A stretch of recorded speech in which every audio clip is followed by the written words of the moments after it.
Hello, good morning, and welcome to the Mining Show on Core Finance, sponsored by Blytheweigh.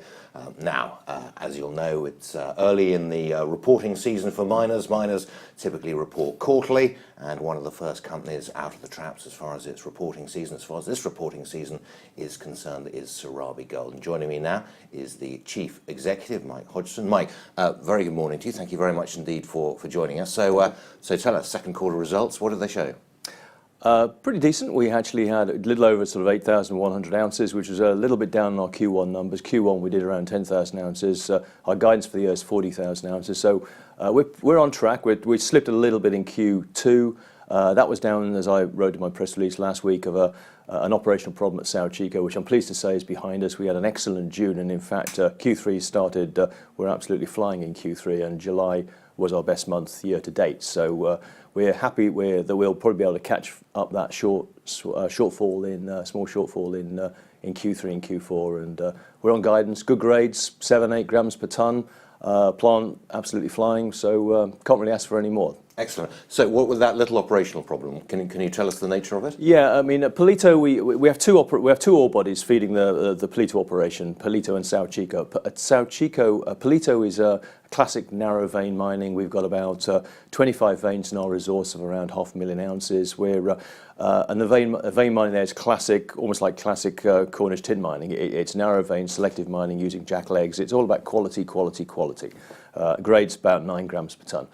At South Chico, the ore body is wider. It's a single vein structure. The ground conditions are a little weaker. It lends itself, but those wider widths and softer ground lend themselves to a more mechanical method, and we use long hole open stoping there. But because that requires a machine to go into the open stope to actually muck the ore, it's a remote control machine. Now, we've only started stoping at South Chico this year, and in fact, or late last year, and we only had one remote control scoop. We do exist in a relatively remote part of Brazil, and we have two of these machines now, but at the time we only had the one, where if that machine goes down for 4 or 5 weeks, it takes 4 or 5 weeks to get it up and running, and you're somewhat sort of stuck. People would say, well, you should have contingency. Well, we're trying to, and we did, but it took it caught us out just for that month. So we had to live off development ore for that period, and that was same volume but lower grade, and that's why we had less ounces, and it is purely that. By June it was solved. July it's solved, so we're now, hopefully that problem is behind us. And you now have two machines. So we have two machines, so we've got cover. We don't actually need two, but we have one and one standby, and that's the nature of the beast. I mean, we actually have we try and have contingency in every area. Although the whole area infrastructurally is improving, we're on grid power, etc. But at the end of the day, we are a long way from Sao Paulo. We're the same distance as we are today from Turkey.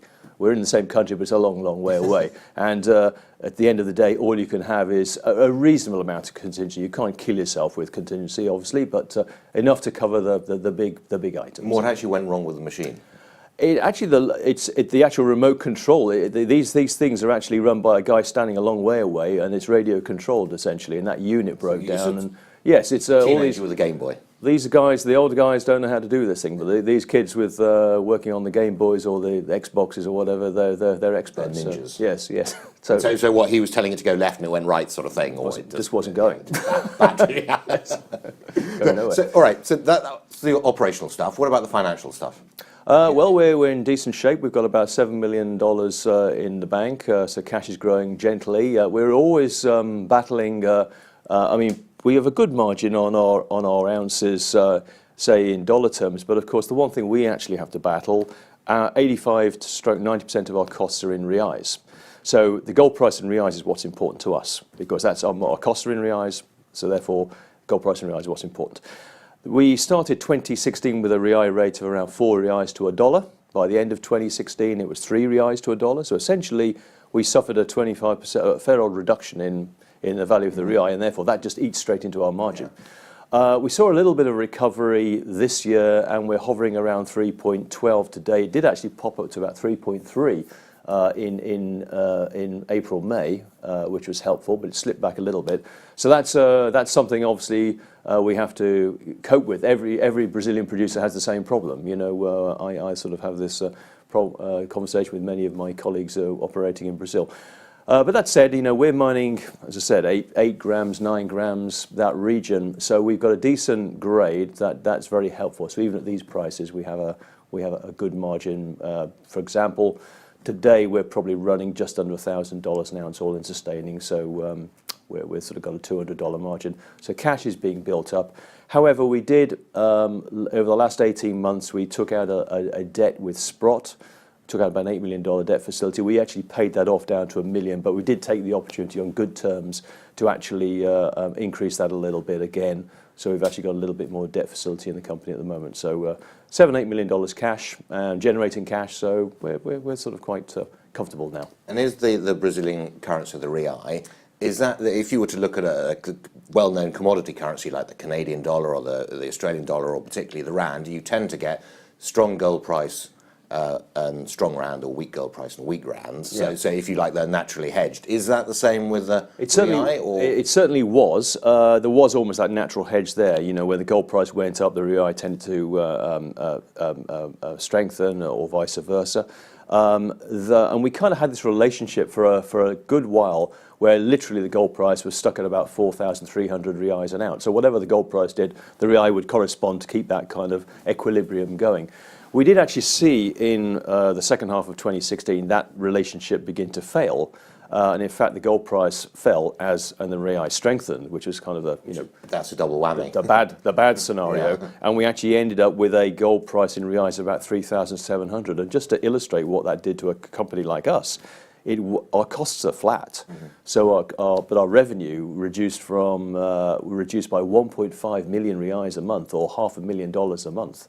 Pure and simple. That was so we had to tolerate that, but we still did, and we can still make money. But obviously, I mean, I can say today, if we were back with the 4 real to $1, we'd be writing checks, big time. It'd be, but I say 3.2. That's as long as we don't go through 3 again, I think that's certainly that's something we can cope and live with. So it gets painful below 3 for you. Yes, but it will do for virtually everybody. Yes. Where there's a lot worse off than us. I mean, is it? Gold hedging is not in favour amongst investors. Yeah. But they sometimes take a slightly different view if a currency gives you trouble over currency hedging. Yes. Is that something you could consider? We have looked at it, and when we certainly thought about the amount of debt. We haven't got a lot of debt, to be honest. I mean, I would certainly be in favour of looking at that, certainly to cover the debt part, perhaps. But I take your point. I think a lot of people are investing in junior gold stocks for the exposure to the gold price, and if you kind of take that away, that's probably that's the whole reason. That takes away the raison d'etre for the investment. Yes. So the currency is really that's more about hedging your costs, isn't it? Rather. Yes, we have looked at. To be perfectly honest, every time we've looked at it, there's nearly always been an adjustment naturally, and we sort of go, okay, it's kind of solved itself, and we go back with the rate. We did seriously look at it last year, and then we kind of backed off. And by the time it wouldn't be a fast. We've looked at it. It's not a very fast thing to put into place. And by the time we've actually finally got there, the exchange rate's moved in all the wrong way. No, let's not do it. And it's very. The secret to all of this is more ounces. More ounces. Spread our costs over more ounces, and that's obviously what we're trying. That's what we're trying to do. Okay. So, as I interpret it, everything is going nice and smoothly as far as you're concerned so far this year, and your guidance is unchanged for the full year. But tell me, what does Serabi look like in a couple of years' time, or 2, 3, pick a number? As far as you can see ahead, from where it is now, what would you like it to look like in the future? Well, we've had some trips recently from analysts and various groups. We're very excited about our organic good stories, because they usually are. Well, there's nothing really I can talk about yet, but certainly. Right. But people ask me all the time, what next? Okay, you're doing 40,000 ounces, all very good, very nice. It's modest, it's generating money, but you've got a 55% shareholder, which they've been super supportive right the way through.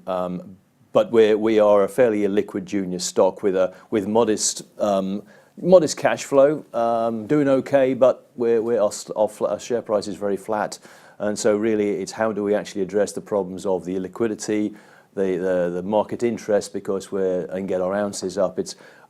So one thing, of course, is to fund exploration from cash flow. That's a slow process. We don't generate huge amounts of cash flow, and of course we always want to keep a fair amount in reserve because we never quite know what this Serabi is going to do and how much we can do. I mean, the potential at Palito and Sao Chico is huge. I personally think we have a 2 million ounce target there. We've actually got to basically do the simple maths. Palito is a 500,000 ounce resource. We're having a new 43-101 done as I speak. Hopefully that'll be out early Q4 this year. And that's we do our 43-101s are rather out of date. As you may recall, Palito was put back into production as a brownfield site in 2013-14. And Sao Chico is a satellite asset which we picked up along the way, and we've inherited kind of 2 old 43-101s. We're doing a new one which will obviously help enormously, hopefully say end of Q3, early Q4. But Palito itself is a 1 kilometre strike length drilled out section, but the traces of the actual zone are now 4 kilometres long. So just simply doing the maths, I think we're looking at a 2 million ounce property which needs drilling out. Okay, so do you double production, or do you quadruple the life of the mine? Or? We would certainly. My aim is to raise the money or looking at funding options to get our production, at least do a double production rate and get us up into the 80,000 ounce range. Certainly in the next couple of years. I mean, the plant expansion is very easy, both at Palito and Sao Chico. But Sao Chico is the other ore body, similarly completely open along strike.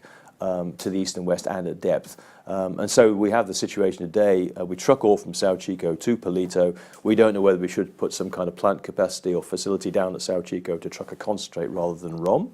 But at Palito, again, everything lends itself towards an expansion by putting in another another access, sort of have a series of smaller sort of, I don't want to call them mini mines, but sort of more attack points, let's say, along strike to actually get our production up to 80,000 ounces. Because, as I said, the secret is more ounces, more ounces, same costs, more ounces. That's and then you don't worry about exchange rates anymore. You have your margin is protected.